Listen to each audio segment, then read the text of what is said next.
Бүгін ипподромға келе жатырмын. Сатылатын аттар бар дейді жалпы тренерлер. Мынау ипподром кіретін жағы. Алдыңғы видеолардан көрсетемін. Мына жерінде пойыз тоқтайтын жері бар жалпы. Ипподромға адамдар тасыған ыңғайлы да. Қаланың іші автобустар келеді, және мына жерден пойыз тоқтайды. Досым екеуміз осы ат сатумен де айналысамыз. Жалпы өзіміздің жұмысымыз бар, басқаша. Бұл енді екінші жұмыс ретінде ше. Досым осы Польшада оқуын бітіріп, жалпы Қазақстанға қайтқан болатын. Ол қазір Алматыда тұрады, ал мен осы Польшадамын әлі. WhatsApp нөмірлері жазып кетеміз. Менің досымның и өзімнің WhatsApp нөмірлерін осыларға шығып хабарлассаңыздар болады. Мыналарды ат ұстайды жалпы. Ана жақта алдыңғы видеоларында көрген болады, көрсеңіздер болады. Сол жерде жалпы бәрі көрсетілген.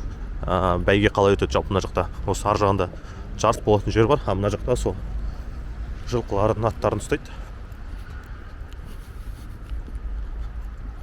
Енді қанша ат көрсетеді екен? Бір жоқ деген 3-4 ат көрсетеді шығар сатылатыны. Ауа райы жақсы. Жалпы ат ұстайтын қоралары осындай. Әрбір аттың өзінің аты жазылған. Енді осы қорадан қазір бір атты ғана көремін.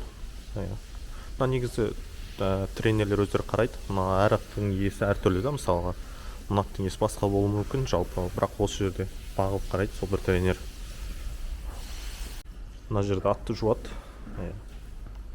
Мына жағында туалеті бар, жалпы киім ауыстыратын бөлмелері деген сияқты өздерінің.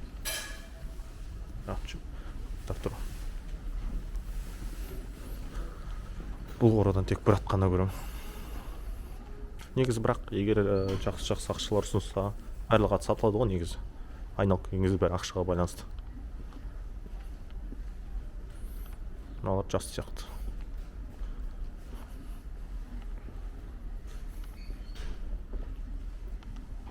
Осы ат сатылады екен, аты Лиссабон деген. 2022 жылы туылған. Документі бәрі толық, жалпы. 2 ат бар дейді енді. Көреміз қазір. Оны жүгенелер тұр. Прошу ходишь. Так.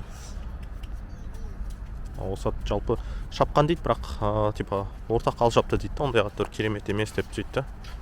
Жалпы болады, денесі жақсы екен енді, ірі.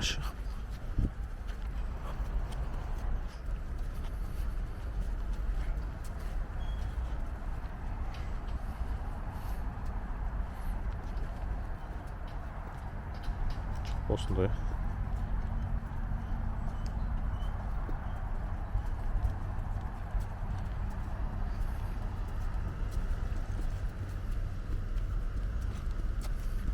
Кішкене болса арықтау ма? Түсінбедім өз. Екінші сатылатын аты. Мынау жас сияқты. Жоқ, 2021-де туған екен бұл. Дарвина? Вот Дарвина аты.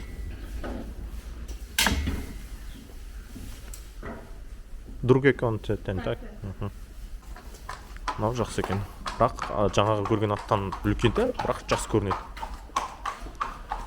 Жүресі де жалпы болады екен. Аттардың бағаларын сол WhatsApp нөмірге жазып кетсеңіздер болады, сол жерден бәрін айтамыз. Жалпы паспорты, документі бәрі толық жалпы.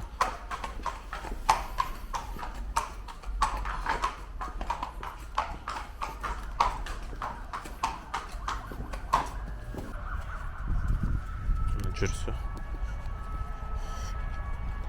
Мынау жақсы екен. Тоже шапқан дейді, бірақ орта қал дейді андай. Ұзақтықта бұларды енді 3 километр, 2 километр ғой дейді. Сондайға шапқан дейді, бұларды тек сондай аралықта ғана шабады. Сосын секіруге де қатысқан дейді. Енді тоже орта қал дейді. Енді Қазақстанға ұзақтыққа шапқанға болуы мүмкін дейді. Жалпы. Жақсы екен.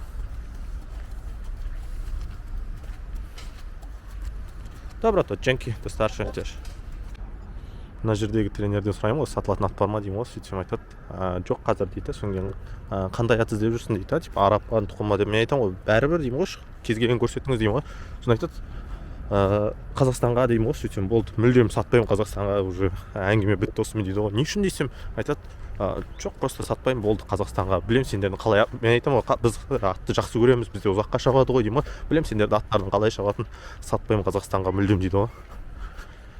ой кішкене көңіл күйім түсіп сот не үшін екенін де дұрыс айтпады. Иә қой құрысын, қыстың кезі осындай ярмарка ашып қойыпты ат шабатын жерлерде. Жалпы жақсы жасап қойған. Мына жерде негізі ат көрсететін жер ғой, айналдырып ше бәрінше жарыс болатынның алдында. Иә осы жерде осындай ағаш бутиктер қойып қойыпты, күшті жасаған.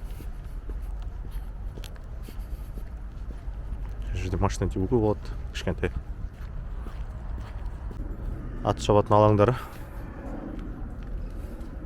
Ипподромдар осындай шап жасалған әдемі. Бүгін өкінішке орай тек 2 ат қана көрдім. Өйткені тренерлер сезон біткеннен кейін қазір жалпы сатылатын ат жоқ деді. Сол 2 атты ғана көрсетті. Жаңа айтып өткендей ана бір тренер әйелі сол қазақстандарға сатпаймын ат мүлдем деп кішкене адам көңілін түсірді. Бірақ не үшін екенін толық айтпады. Менің ойымша сол біріншіден атты қинайды деген ой шығар, ұзақтыққа шабады деп ше. Енді әйел адам несі жүрегі жеңіл деген сияқты әңгіме да. Одан екіншіден типа жылқыны жейтін болғандықтан шығар. Менің ойымша жалпы солай өзі. Қиын өзі, көп тренерлер Қазақстанға сатқылары келмейді. Негізі ол тренерлер ғой, жалпы аттың иелері бар. Бұл жерде екеуі де шешеді да, өйткені аттың иесі бар, және тренердің сөзі көбірек жүреді. Бір сөзбен айтқанда аттың иесі болса да жалпы егер тренер сатпаймын десе қазақстандықтарға, демек ол сатылмайды ол бізге.